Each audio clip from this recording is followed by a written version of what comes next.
überhaupt? Nazis. Vom Mond. How come someone from Finland was especially on this myth on high technology Nazi stuff interested? I think it was. I think to meet the whole Nazi secret technology and the whole sort of idea that there's something we don't know about Nazi technology had been actually floating around in the back of my sort of consciousness. I can't even tell you how long. I think when we started to lay down the story, I think it felt already like an idea that had been already so worn out and used so much in movies and films, but it actually hadn't been. It just felt very familiar. And I think it had a lot to do with, obviously, comic books, graphic novels, in the discussion boards and all that kind of stuff that I've always found myself very interested in, all kind of conspiracy theories and all kind of sort of stories about what could have or should have or may have been. So all of this together made it feel like, this is a familiar topic to me one way or another when we started to develop it, but it indeed turned out that it was much bigger and much deeper topic. And then I started to read into it and started to do the research and everything related to it. And it just, I just went deeper and deeper and deeper. And it's a rabbit hole you can easily into and then like never emerge out if such happens. So yeah, it was. But in the beginning, I don't know exactly how I found it originally, but it must have been somewhere from graphic novels, comics, and internet discussions. And doing this research, especially concerning Neuschwabenland, which is the thing which us interests most, was there some fact, not a myth, was there some fact which surprised you most?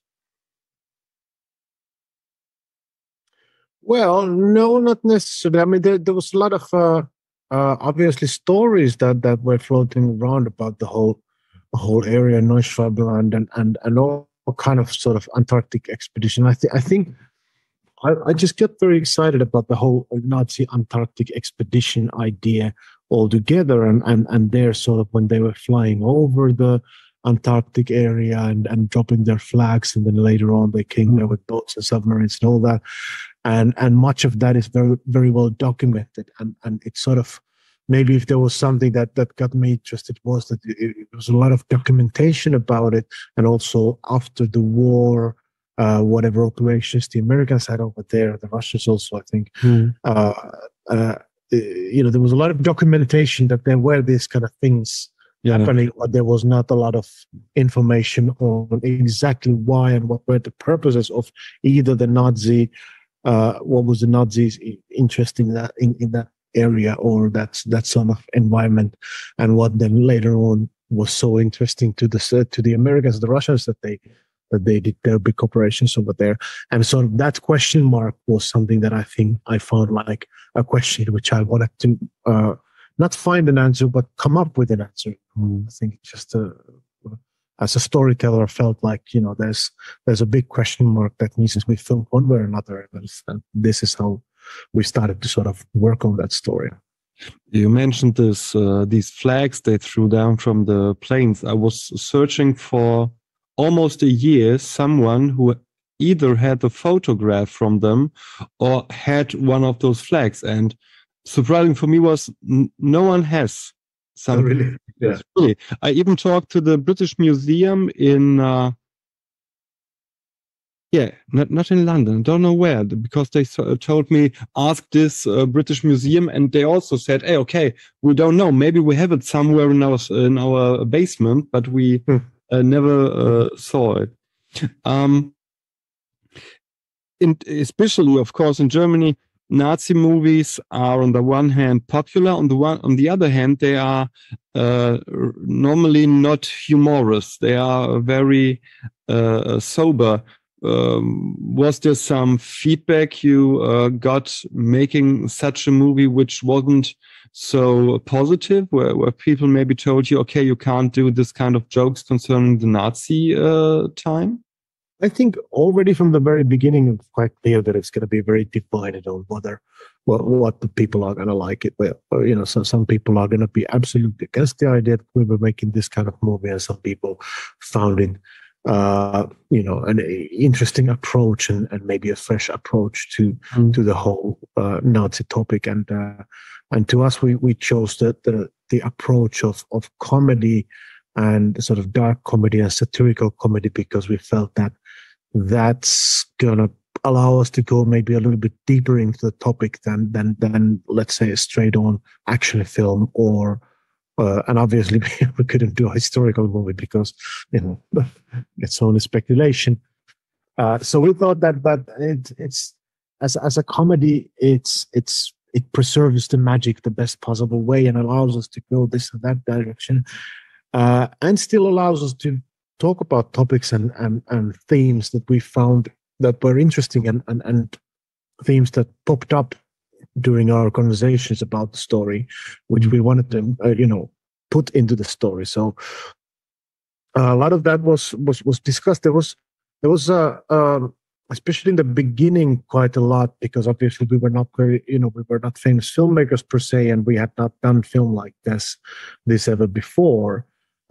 Nor had anybody basically from Nordic countries who had never done like a big sci-fi film, and then especially with the topic about the Nazis and everything, everything felt very like a new grounds in many ways. And I think there was a lot of people who were also opposing us because they were saying that, what do you guys know about Nazis, and what makes you think that you can do a story that's ridiculous Nazi, or the Nazis are talking about the Nazis and all that. And I was always like, fucking hell, I mean, they were all over the Nazis, and the whole ideology was not just Germany, it was all over Europe, where that kind of ideological movement was happening then, and it's happening again.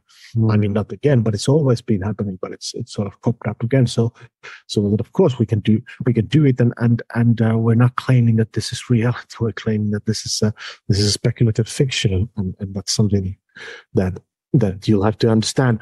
And there was a lot of people, especially they were thinking like what kind of a story, what is our approach? Because our first teasers and first promos were rather serious in tone, and sort of could be interpreted, if you don't look them very closely, could be interpreted almost like glorifying the sort of the Nazi weapons and Nazi, plans and whatever, while they were not. I mean, they were always very clearly meant to be satirical, but maybe they were a little bit too dark satirical that some people missed the joke, and so it did get a lot of attention from people saying like, you're glorifying the Nazis, or you're cannibalizing the Nazis, or you're simplification of the Nazi topic is something that's going to backfire. But when eventually the film came out, I think a lot of those critics, when they saw that movie, they realized sort of what we were trying to do with it, and sort of understood our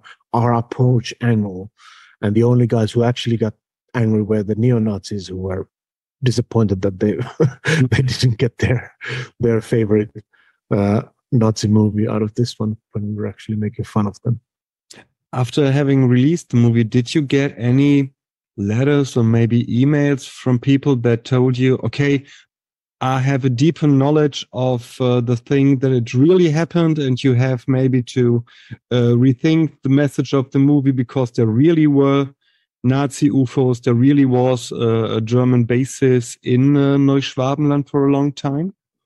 There was all through the process, we received quite a lot of letters, and they were usually, I mean, we got some emails here and there, but mostly like handwritten letters from people who were like either like old school UFO, UFO believers, or and then for some reason, people who were in prison, maybe they had more time or but I don't know. But like there was an interesting communication with several of those people. Not really communication, and we got a little bit worrying messages from some people who were who were really saying that, I mean, what you're doing is a joke, but do you know that there is a reality behind this? But it was not so much about Neuschwabenland. It was much more about the UFO cult and sort of the UFOs, where they come from, whether they come from this star or that star, and the space aliens and whatever. And that was more, not so much specifically about. I did get then later on communication with some of the people who were sort of who had been paying more attention to the Neuschwabenland and the whole Nazi UFO and whatever stuff. And but mostly their comments were like, yeah, you got some parts right. and that was fun enough for me, because I never intended to do the definitive movie about Nazi UFOs. They were just part of that. Yeah, part of one element of the film. Yeah, these Nazi UFOs, the so-called Reichsflugscheiben, indeed were for some time in this what we call paraphysics a great thing, because they had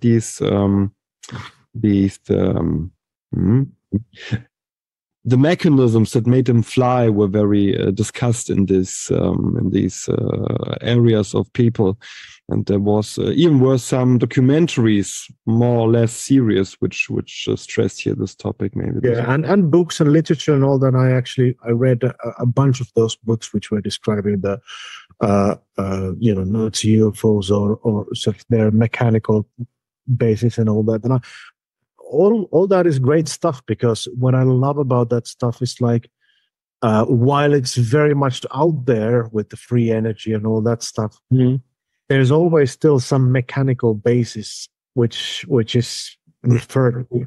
And taking that was very important, because I was able to take that information and discuss it with my design team. I say, I want to make things look like they could work. Like, even though, I'm not claiming that I can tell you exactly what the power source is or whatever, but I want to feel the feeling that if you really look down at the nuts and the bolts of the whole thing, that it feels like this thing could, in theory, in some world, fly or exist. Your Wikipedia entry tells us that you are already planning a third part of Iron Sky. Is it true? Yes, there is definitely plans for something that is not necessarily Iron Sky, but very heavily inspired by the style and the world and the history and the backstory of Iron Sky. But this time it's much more about the Russians and the Soviets and their secret technology. There's a little bit of a different streak from there, but it's definitely born from the same pot of ideas and sort of research that I did, and the Nazi technology and all that was one thing, but then obviously it very easily crosses over to the Soviet technology, because the Soviet technology was mostly just stolen Nazi technology and then developed further. So in that sense, but yeah, there's another. I almost want to call it a completely different universe per se. It's not necessarily even linked to the Iron Sky 1 and 2 so much as it's a new one doing researching communists on Mars, and that's the basic topic of that.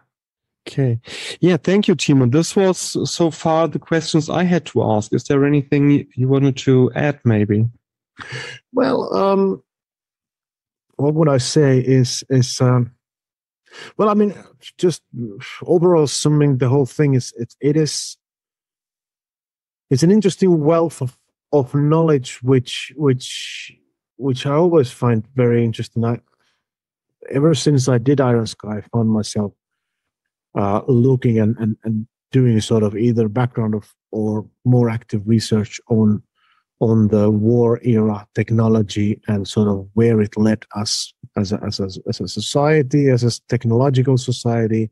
What are the stuff that we're still using? What are the stuff that are sort of have disappeared and allowing that sort of world is just I think it's an interesting world to explore further. And there's a lot of questions that are still open. I always find myself interested in the questions about the bell, the Glugge, and everything by Hans Kammler and the whole Peenemünde research facilities, but also on the Soviet side, like all the lost astronauts, all the sort of failed attempts to go to the moon, and how they were, erased from the history pages and all that. I think it's just something that I find myself coming back, and it's an interesting world. And yes, I'll be working more on that world in the future. Yeah, I hope so. Thanks a million. It was a pleasure to meet you. And till then. Best of luck with everything. All right. Thank you. Bye.